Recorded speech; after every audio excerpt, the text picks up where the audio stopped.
السلام علیکم دوستو دنیا بھر کے ممالک میں یہ تشویش پائی جا رہی ہے کہ آخر ترکی ارطغرل غازی اور عثمان غازی جیسے ڈرامے 2023 کے قریب آنے پر ہی کیوں بنا رہا ہے، اور ترکی کا معاہدہ لوزان کیا ہے اور 2023 میں اس کے خاتمے کے بعد ترکی کیا کرے گا۔ دوستو ہمیشہ سے ہی ترکی کے بارے میں معاہدہ لوزان کی بات ہوتی ہے، لیکن حقیقت میں کون سے معاہدے نے عثمانی سلطنت کو پاش کر دیا تھا، اور کیا ترکی سعودی عرب سے حجاز مقدس کی میزبانی واپس لینے جا رہا ہے؟ صدر اردگان 2023 کے لیے کون سے بڑے اور انقلاب برپا کر دینے والے فیصلے کرنے جا رہے ہیں؟ دوستو آج کی ویڈیو میں آپ کو ان سارے سوالات کے جواب ملیں گے۔ معاہدہ لوزان کے بارے میں تو یقیناً بہت سے دوستوں نے سنا ہوگا، لیکن تاریخ میں ایک ایسا معاہدہ بھی ہے جس نے حقیقتاً سلطنت عثمانیہ کو ٹکڑے ٹکڑے کر کے رکھ دیا تھا۔ کہتے ہیں کہ صلح معاہدات کسی بھی دو ملکوں یا اقوام کو آپس میں جوڑنے، بھائی چارگی کے رشتوں کو آگے بڑھانے اور ترقی کی راہ پر گامزن رکھنے کے لیے اہم کردار ادا کرتے ہیں۔ لیکن کیا آپ کو معلوم ہے کہ تاریخ میں ایک ایسا معاہدہ بھی ہوا جس نے ممالک کو آپس میں جوڑا ہو یا نہ جوڑا ہو؟ مدتوں سے نصف دنیا پر حکومت کرنے والی سلطنت کا گلا ضرور گھٹ گیا۔ آج دنیا میں رہنے والے ہر انصاف پسند، حق پسند اور باز امیر انسان جب بھی اس معاہدہ کے بارے میں سنتا ہے تو اس کی آنکھوں میں آنسو چھلک جاتے ہیں۔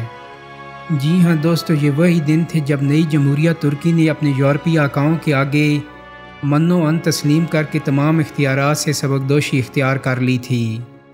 اس معاہدے کو یہ دنیا لوزان معاہدے کے نام سے جانتی ہے۔ یہ معاہدہ خلافت عثمانیہ اور جنگ عظیم کی اتحادیوں میں 1923 میں طے پایا تھا، جس میں شام و عراق اور قبرص پر ترکی کا دعویٰ ختم کر کے ان کی سرحدوں کا تعین کیا گیا، اور ساتھ ہی اس کے جیسے کئی شقیں شامل تھیں۔ دوستو معاہدہ لوزان کو سمجھنے سے پہلے معاہدہ سیورے کو سمجھنا نہایت ضروری ہے۔ لوزان معاہدہ کوئی ایسا معاہدہ نہیں تھا جو اچانک کسی پیش آنے والی جنگی صورتحال کی بدولت وجود میں آیا ہو، بلکہ یہ دراصل معاہدات کی کڑی ہے جس میں متعدد معاہدات وجود میں آئے، اور معاہدہ لوزان دراصل معاہدہ سیورے کی آخری شکل تھی جو 1923 کو منعقد ہوئی۔ جنگ عظیم اول میں خلافت عثمانیہ کے حریف ممالک برطانیہ، اسپین، فرانس، امریکہ وغیرہ تھے، جبکہ دوسری جانب عثمانیہ خلافت سمیت آسٹریا ہنگری کی سلطنت، جرمنی اور بلغاریہ شامل تھی۔ جنگ کے نتائج میں ترکی نے یورپی ممالک کا بیشتر حصہ کھو دیا تھا، جس کی بابت اتحادی طاقتوں اور سلطنت عثمانیہ کے درمیان ایک امن معاہدہ قرار پایا۔ اس معاہدے میں جنگ عظیم اول میں ترکی نے جو ممالک کھوئے تھے، یورپ ترکی کو اس کے کھوئے ہوئے ممالک سمیت بحیرہ روم اور بحر مردار سے بے دخل کرنا چاہتا تھا۔ معاہدہ سیورے تفصیلی دستاویز کی شکل میں امن معاہدہ تھا جو کہ 433 نکات پر مشتمل تھا، اور اس کا مقصد جنگ عظیم اول کے بعد باقی رہ جانے والی ترکی کی زمینوں کی یورپی اعتبار سے تقسیم اور علیحدگی کرنا تھی۔ سب سے مایوس کن تھا دفعہ 36 کے شق کا ایک سیکشن 3، جس میں ترکی کو اس بات پر قائل کیا گیا کہ بظاہر تو ترکی کی حکومت رہے گی، لیکن آبنائے باسفورس، بحر مردار اور بحر روم میں اقتدار کے کمیشن آف اسٹیٹس قائم کی گئی، جس میں یونان سمیت تمام اتحادی شامل تھے، اور ان کا مقصد ترکی کی آبنائی کو کنٹرول میں رکھنا تھا۔ اس معاہدے پر خلافت عثمانیہ نے دستخط کر دیے، لیکن ترکی کی قومی تحریک جس کی قیادت کمال پاشا اتاتürk کر رہا تھا، سختی سے مسترد کر دیا اور دستخط کرنے والوں کو سخت غضب کا نشانہ بنایا۔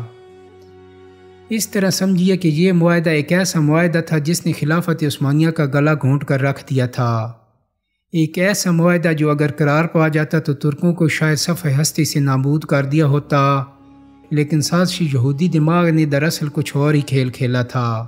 وہ یہ کہ خود ہی انہوں نے اپنے کٹھ پتلی پاشا اتاتürk کے ذریعے اس معاہدے کو مسترد کروایا اور ترکی میں قومیت کی تحریک مزید تیز کروا دی۔ اس معاہدے کے بعد ترکی میں احتجاج برپا ہو گئے، اور اسی معاہدے کی نفی کے بعد امن معاہدہ دوبارہ شروع کیا گیا، جس کی آخری کڑی ایک ایسا معاہدہ تھا جو قومیت کی تحریک کے نتیجے میں ہوا، جس میں ترکی کے سرحدی علاقوں کی درجہ بندی وغیرہ کے ساتھ کئی امور پر دستخط ہوئے۔ معاہدہ لوزان سیورے کے معاہدے کا ایک حصہ تھا۔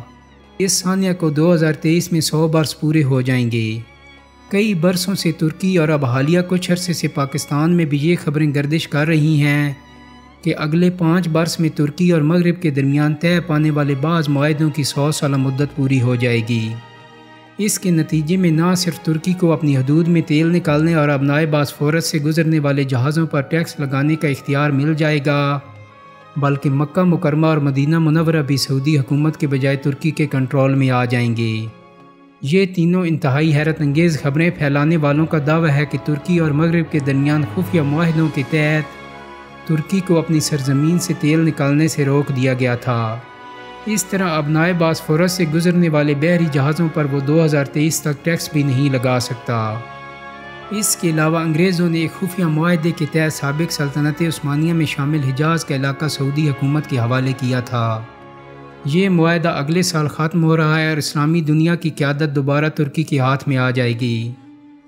دوستو، یقیناً اس بات سے انکار نہیں کیا جا سکتا کہ مکہ مدینہ سمیت حجاز مقدس پر ترکی کا اثر و رسوخ دوبارہ بحال ہونے سمیت کئی حیرت انگیز عالمی تبدیلیاں مستقبل قریب میں رونما ہو سکتی ہیں۔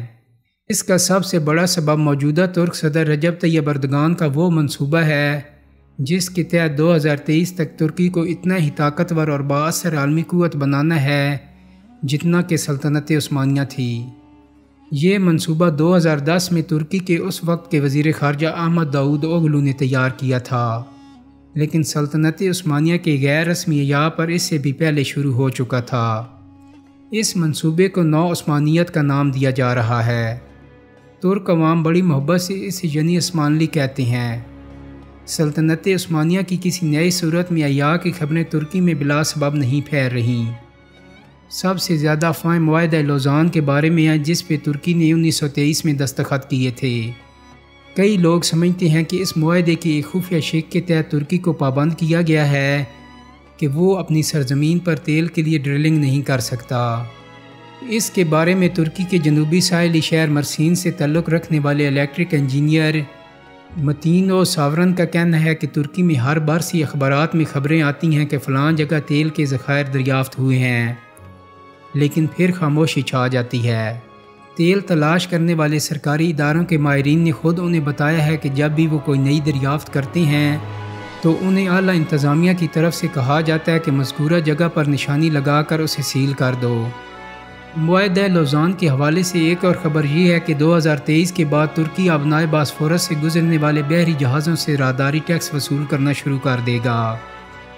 پہلی جنگ عظیم کے بعد ترکی پر پابندی عائد کی گئی تھی کہ وہ بحیرہ اسود اور بحیرہ ایجین کو بحیرہ مرمر کے ذریعے ملانے والی دو آبناؤں باسفورس اور درِ دانیال میں اپنی افواج داخل نہیں کرے گا، اور نہ ہی جہاں سے گزرنے والے سویلین بحری جہازوں پر بھاری ٹیکس وصول کرے گا۔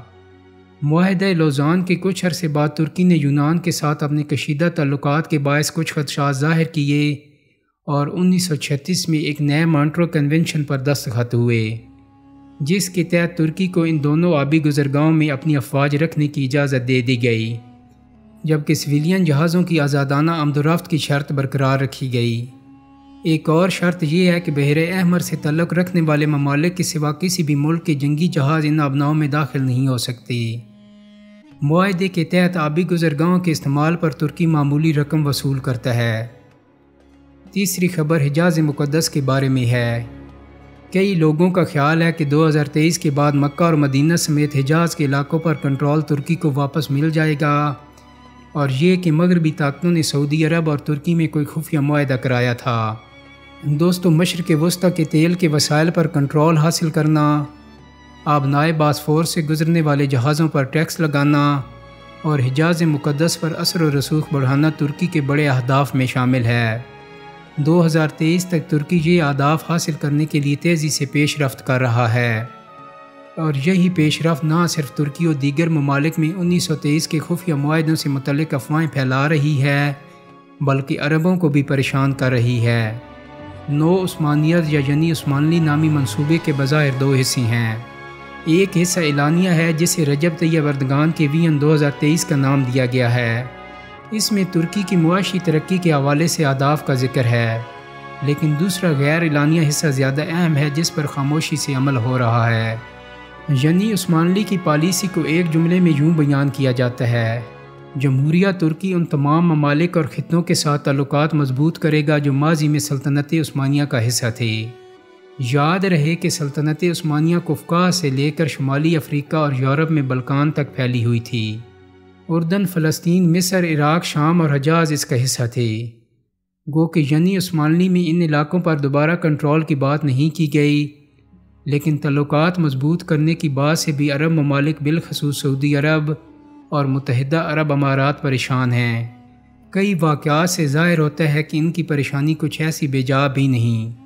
دسمبر 2017 میں ترکی نے بحر احمر کے کنارے واقع سوڈان کے ساحلی شہر سواکن کو 99 سال لیز پر حاصل کر لیا۔ یہ جگہ سلطنت عثمانیہ کا حصہ تھی۔ عثمانی دور میں حاجیوں کے قافلے یہاں پہنچتے تھے اور پھر یہاں سے کشتیوں میں سمندر پار کرتے ہوئے جدہ اترتے تھے۔ اس دور میں یہ تجارتی بندرگاہ بھی تھی، لیکن موجودہ دور میں پورٹ سوڈان کے نام سے ایک نئی بندرگاہ یہاں سے 35 کلومیٹر کے فاصلے پر کام کر رہی ہے۔ ترکی نے سوڈان سے یہ ساحلی بندرگاہ اس بنیاد پر لیز پر لی ہے کہ تاریخی شہر کی تعمیر نو کے بعد اسے سیاحتی مقام بنایا جائے گا۔ تاہم معاہدے کی شرائط میں یہ بات بھی موجود ہے کہ ترکی اپنے جنگی جہاز یہاں رکھ سکتا ہے اور مستقبل میں یہ کسی بھی کام کے فوجی تعاون کے لیے استعمال ہو سکتی ہے۔ سعودی عرب کے قریب ترکی نے یہ واحد جگہ حاصل نہیں کی۔ سواکن کے معاہدے سے 3 ماہ قبل ترکی نے صومالیہ میں فوجی اڈہ بنایا تھا۔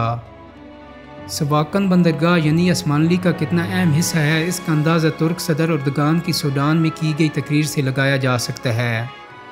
انہوں نے کہا کہ تصور کریں کہ ترکی سے حاجی یہاں آتے ہیں، سواکن میں تاریخی مقامات کا دورہ کرتے ہیں، پھر کشتی میں بیٹھ کر جدہ پہنچتے ہیں۔ واقعاً میں یہ بندرگاہ یقیناً ترکی کو حجاز مقدس کی کھوئی ہوئی سرزمین سے قریب تر کر دے گی۔ سعودی شاہی حکومت پہلے ہی خطے میں ترکی کے بڑھتے اثر و رسوخ بالخصوص ثقافتی اثرات سے پریشان ہے۔ سعودی عرب کی ملکیت T V network MBC نے ترکی کے ڈرامے اپنی ٹی وی چینلز پر نشر کرنے پر پابندی لگا دی تھی۔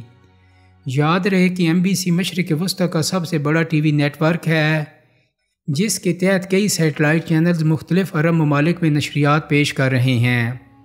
ترک ڈراموں پر اس پابندی کی وجہ ارطغرل غازی جیسے وہ ڈرامے ہیں جن میں سلطنت عثمانیہ کی شان و شوکت دکھائی گئی۔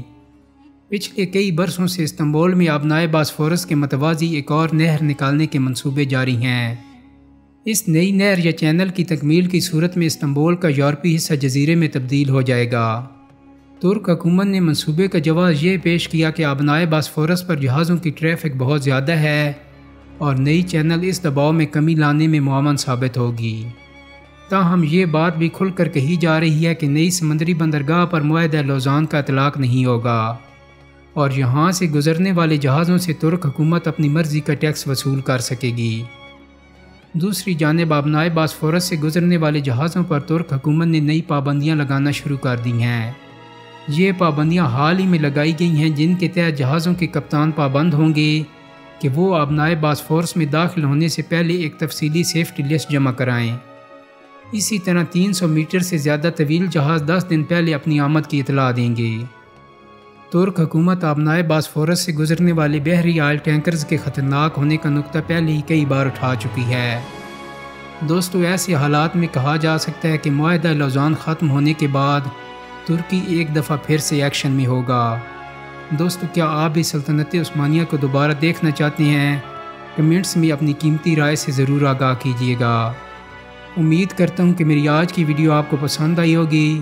اگر ویڈیو اچھی لگی ہے تو اس کو لائک اور شیئر کر دیں۔ میرے چینل کو سبسکرائب کرنے کے ساتھ ساتھ بیل آئیکن کو بھی کلک کر دیں تاکہ آپ کو میری آنے والی مزید ویڈیوز کے نوٹیفیکیشن ملتے رہیں۔ بہت جلد ہی ایک نئی ویڈیو کے ساتھ ملاقات ہوگی۔ اپنا بہت سارا خیال رکھیے گا۔ اللہ حافظ۔